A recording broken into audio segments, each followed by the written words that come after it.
台花 Tasty special. Sounds good. 台花 Kolomi. Roti canai. No, I cannot eat that. 哦 No.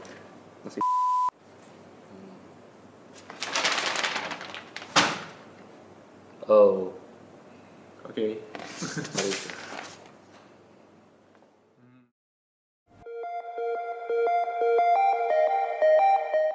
Hello and welcome to a new Q&A segment. I'm your host Julian Wong and today I'm here with Ayang and Amin. We round out a few of the frequently asked questions that everyone has been asking us.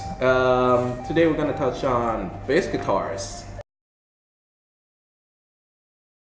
What do you think? For me, most beginner, you mean? Like for beginner point of view? Well, let's start from beginner. What do you think a beginner guitarist should buy? Because oh yeah, my bad, bassist. Because I know that a lot of beginner people, they are kind of confused about the number of strings they should have. Because some started with 5 string, some started with 4 strings, and then some even started with 6 string. What do you think about this? Okay, for me, it's always a good idea to start with the basic 4 string. Because the lower string will be aligned with the normal standard tune in the 6th string. It's a tune in same E region, so it's easier for them to pick up because they kind of can mirror what the guitar is playing. What about your 4th string? Yeah, exactly what Ayang said just now. For me, most beginner, I can say 80% of the beginners, they would want something that is more simple for them to play, or something that is suffice what they need, which is something that is very, very simple and easy to understand. For me, I would usually recommend people starting from 4 strings, but recently I've watched a video on YouTube talking about 4 and 5 string bass. Bear in mind, this is nothing for beginners, but yeah, it's basically talking about how a bassist usually when if you're gonna play for a show, for example, or you're gonna play for instrumental pieces, like when you're gonna play for like a score sheet, and usually those bass parts are written for 5 string bass. You don't want to show up to a gig with a 4 string, but everything is written for 5 string. So, like for example, Superstitious from what's that artist called again? The Blind Guy. Yeah, the blind guy. yeah, that song. Stevie Wonder. Stevie Wonder's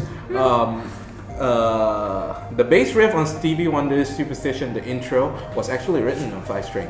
And if you play it on a 4 string, it sounds weird because you don't have that low string. The muscular sounding. Yeah, because and then what the person said was, if you show up to a gig with a 4 string instead of 5 string, sometimes they would just turn you down, because if you're gonna fill in for a spot or just play a gig like a one-off gig, usually everything is written for 5 string most of the time. So it's kind of a different.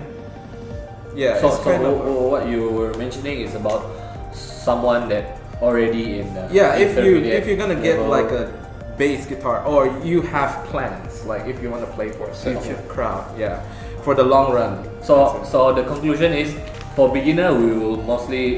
If you just want to start out learning, it's nothing wrong for getting a 4 string. But if you're looking for a long run, and if you have plans, if you have a goal, like it's your first time buying a bass, correct? But if you want to have a certain motive, like if you want to be a sessionist, like you're learning to be a sessionist, or you're learning to join the orchestra, or you're learning to join this specific band, make sure that your instrument suits what you want to do. That's my view on this. Let's start from you this time. Most of the time, I think the difference would be very distinct from the pickup choice. The P bass, they have this stackable single coil. They have the stackable single coil, and then the jazz bass, they have the bar type of single coil. In terms of sound, it actually makes a lot of difference already. And the other difference is the body shape, of course. Yeah, I agree. They do kind of look similar, but they kind of sound different in a way too. Both of these bass has been the epitome of the bass sound for Yeah. every single song that you ever Yeah. heard. Basically, it's one of the most recognizable bass you can find in the Yes. market right now. What about you? Okay, for tone wise, because when we talk about bass, it's always P bass versus J bass. So tone wise, usually when we talk about P bass, precision bass, the tone is a workhorse, it's quite a kind of thick, and then give you something clear and fat straight away. So this is why most of the punk band you see around, they always started with P bass. So P bass is kind of the plug-in, no nonsense, straight away bass. Straight away. Yeah. It works. Yeah. For For J's bass, it's kind of more delicate and more because you got two single pickup that which you can blend it to get the in between or more neck or more. So it's more defined and why don't we bring in Yeah. a few so people will understand what are we talking about actually. jang jang jang. Yeah, this is just jazz bass. This is the signature jazz bass. From James Johnston. Yeah, and by what Mr. Amin means just now, he was saying that the pickup difference from a P bass and a J bass. The jazz bass actually have bar magnets like these, and the P bass alone. That's not a P bass. That's a P bass. Oh, this is the JP. Sorry. Yeah. Basically, can you hold this for me? Yeah. Okay. So this is a jazz bass. It has bar magnets like these, single coils, and P bass have like a split pickup configuration. And well, if both of these doesn't work for you, Good news. good news. Let's bring in some Super Saiyan.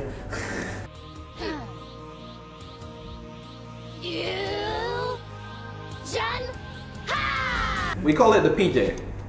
I personally call it the PJ. I don't know what people call it, but yeah. Basically, it's a hybrid between the jazz bass and the P bass.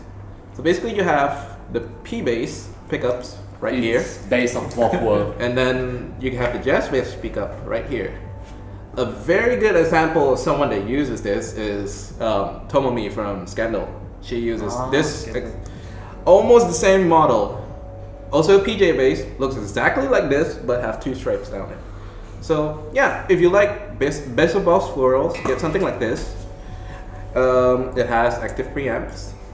It's not that expensive compared to both of them. So Brand? yeah, they're all from Fender. Show the headstock. They're all from Fender. They're all from Fender. Fenders. Either Fenders or Squire. You have does Squire make PJs? I don't think so. Some, maybe some.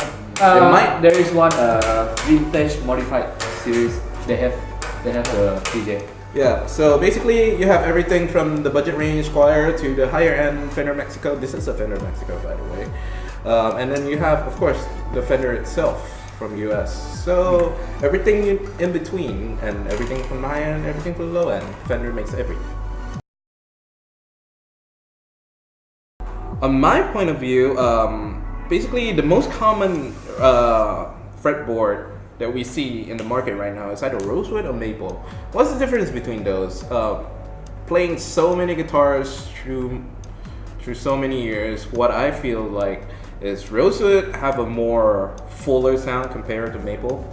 Maple is more like a forward sounding, more brighter. It's more sounding. brighter, yeah. It's more brighter sounding More compared brighter to and have rosewood. that better And then- mid range actually. Yeah, and then there's the ebony board, which is more of a premium board. Yes, premium. Those are more, it's Expensive. even more brighter sounding, right? Yes, because it's a harder wood.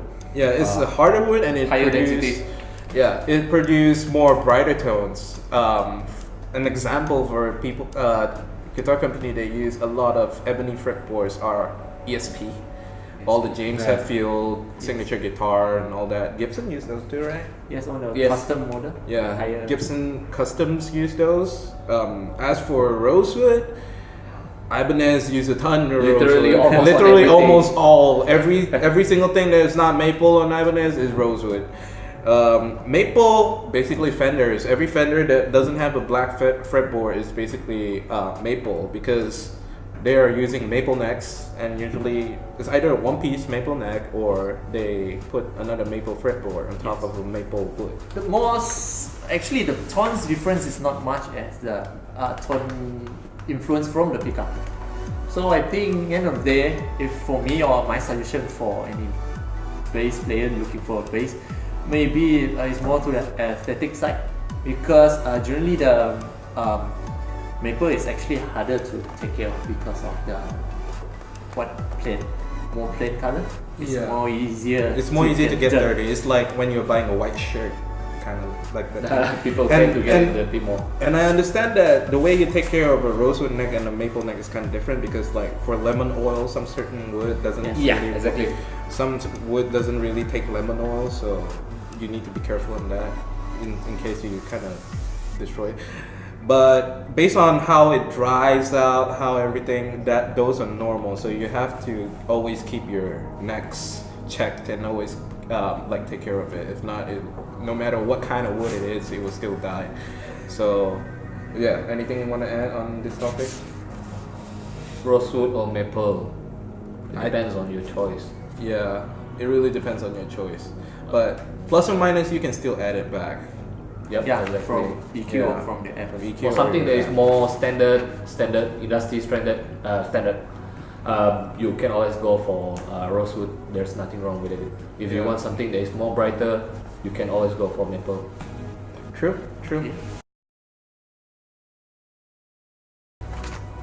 Oh, where to start? You don't even want to ask me based on pickups. I went through like tons of pickups. You can ask him. He's using my pickup right now. I literally give pickups away for like no money.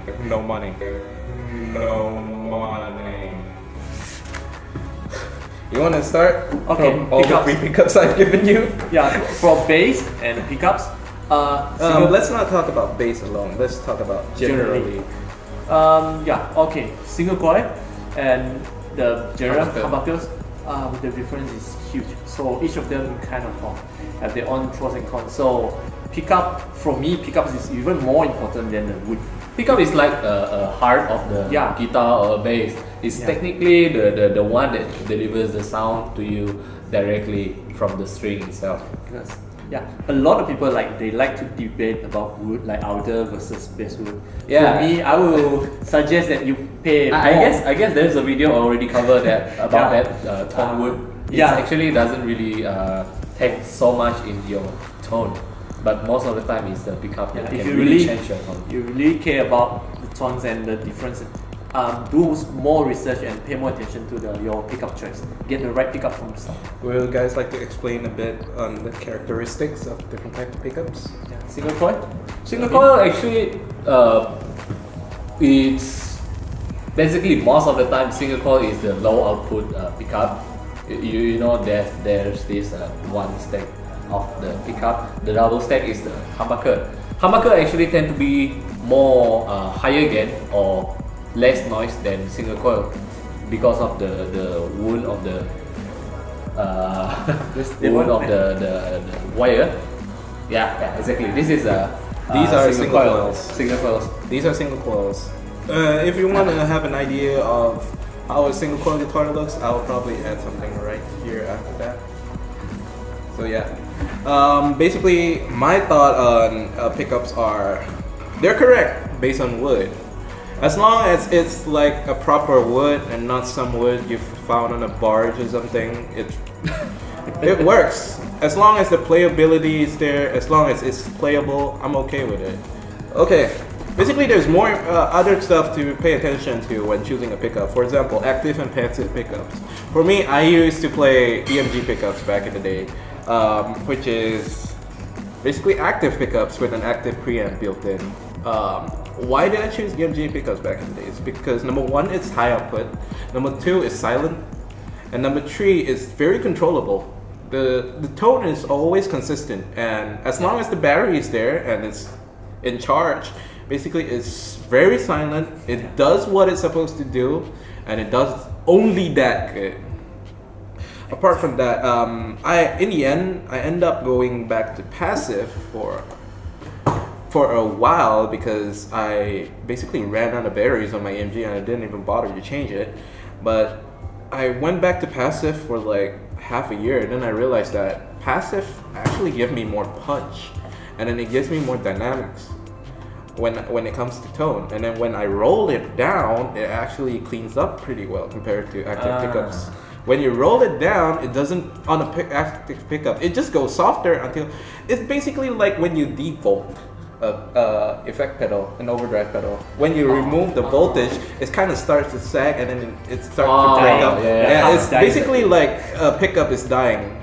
So that's how I find EMG. So because I like it when you roll down the volume knob, it kind of turn into a crunch tone or even clean up sometimes. That's why I like about passive pickup. The dynamics, right? Yeah, and then I have a set of Gus G, which is like a hybrid between active and passive. It's basically a passive pickup. You can use it without a preamp, but there is an external preamp where you can hook it up to the coil itself, and then so it's a passive pickup that has an active pre driving it. That is like the best of both worlds. So I have a few guitars. One of it is that, but mostly are passive pickups because yeah, I do prefer passive pickups, but it's for you to choose. If you're playing Metallica style stuff, if you're playing Slayer, if you'd like the tone, just go for EMG. I'm not saying that one is better than the other, it's just personal preference in the end of the day. Well, I would like to start this out by saying that there's not really what to say about which one is good and which one is not. There's so many brands out there. Yeah, it's more like what kind of tone are you looking for? If you've been listening to the like a bass tone that was played through an MPEG SVT for the longest time and buy a hotkey and expect it to do the same job, you're doing it wrong, my friend. So what I would say about this is like, go listen to whatever you like.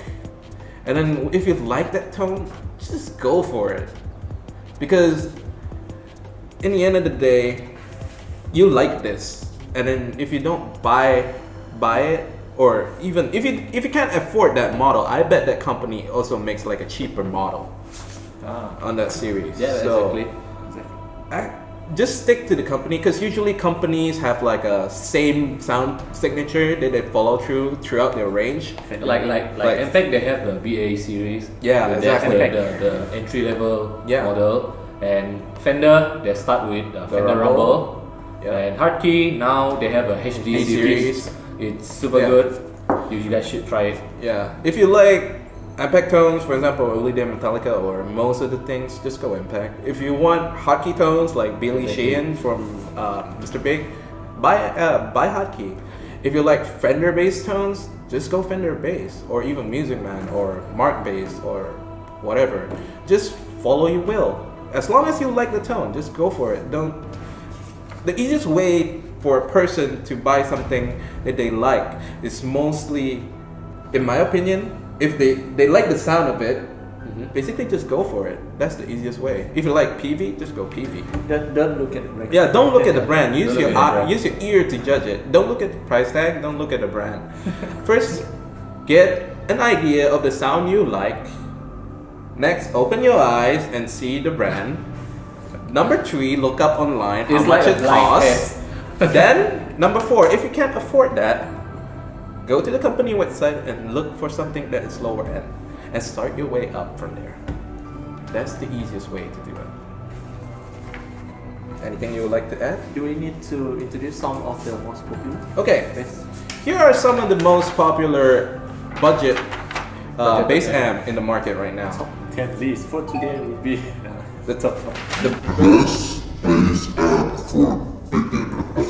okay.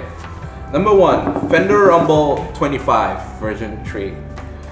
It comes with a 1.8-inch speaker and it's 25 watts.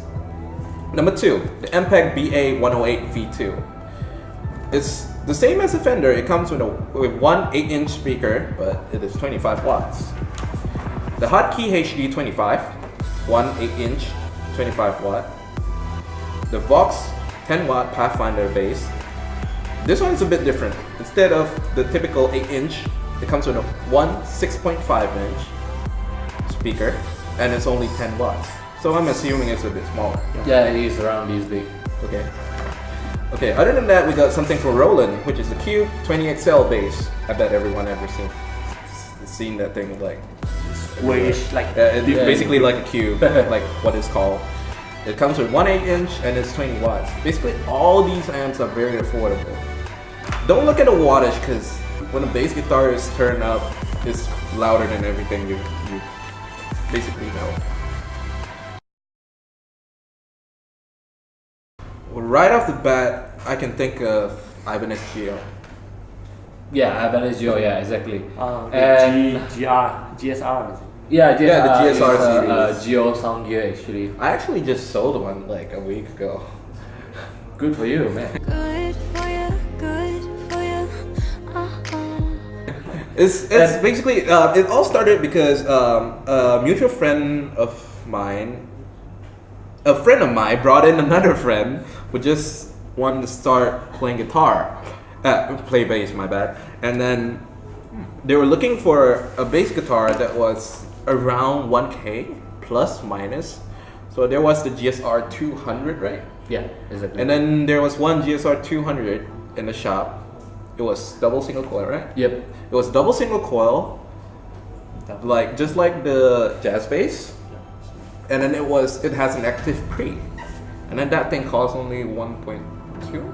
1.2 or 1.1. Yeah, it's around the below 1.3 range, which is for me is a very good price for a beginner bass guitar, and it's from a reliable company like Ibanez. So basically, she came in, she tried the bass with another budget amp, which is the HD25, and she's very happy of it. Her hands, the playability, the tone that it produced, and the versatility of the bass guitar.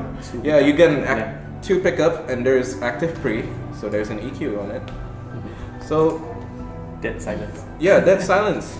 There's nothing you can really say for a guitar for a bass that is priced like that. Even a 1.2K rated guitar doesn't have that And spec. another one for beginner that comes to my mind when every time people ask me a beginner bass they can afford is definitely Squire Affinity, Oh yeah, which is quite below amazing. than 1K. Exactly like Yeah, we have it here. So it's either J's bass or it's either P bass. Like this one is a P bass. It's actually reliable and I would say something that any beginner would love. This is how reliable this thing is. I've been to jamming studios that opened Yes, as a kid. with this thing, and when they went bankrupt, it's still working. That's how good it is. And then they still sold it to other jamming company, and they still use the same thing, and then it's still there today. It's never been maintained, only string change, and it's still working. That's how good this thing is.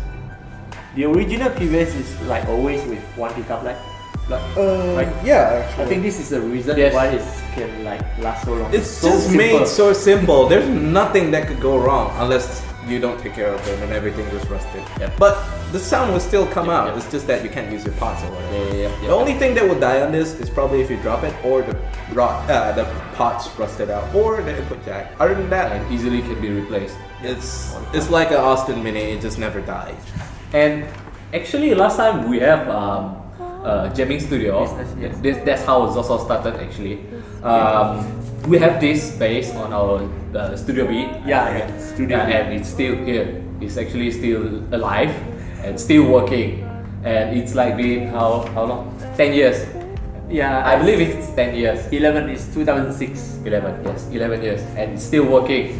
So if it works for us for our jamming studio, getting works for tortured you. every day, it works for you.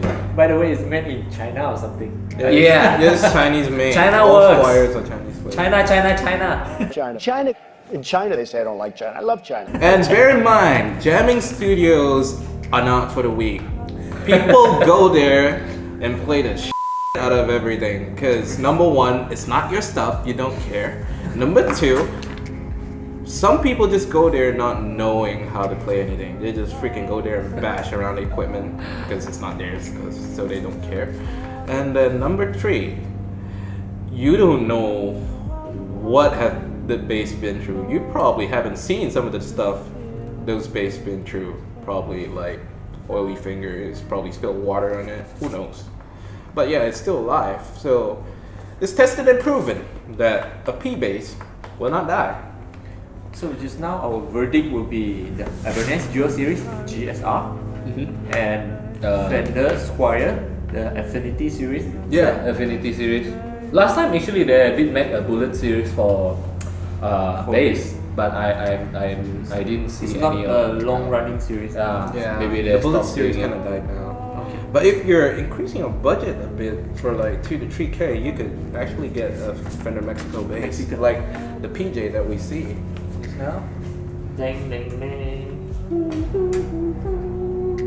If I remember correctly, this thing is around 2.9, 2.9 or 2.9? Yeah. early 3K, Exactly. something like that. So it's a very good bass with a very affordable price. You have an active pre with all these parameters, so you have your high and low, you have your blend, you have everything, and then you can even boost like certain things, even blend your pickup however you want.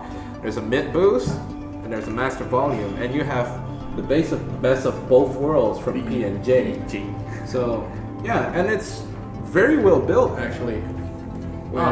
Actually, Yeah. by the way, Julian, it's come with actually a bit Yeah, it comes with the noiseless pickups. Yep. Not the normal P&J based pickups that you see. Yep. These pickups alone cost a lot. So yeah, you get quality stuff, and it looks good too. Gold pick guard and all.